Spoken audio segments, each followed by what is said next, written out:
с подкрепата на Национален фонд култура. Хайде да научим буква К. Това са главна и малка буква К. Охо, някой се върти в кръг.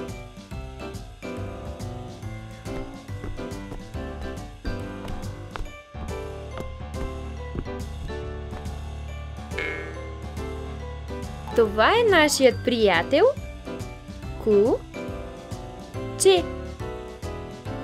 Куче.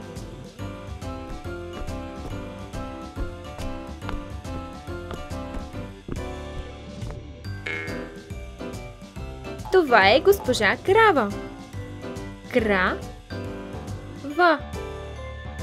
Крава.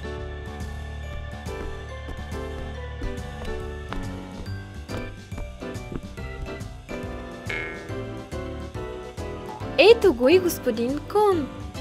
К-о-н. Кон. Хайде сега да видим как се пише ръкописно буква К.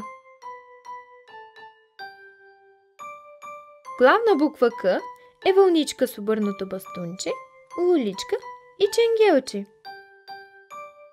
Малка буква К е малко бастунче, ченгелче нагоре и ченгелче надолу.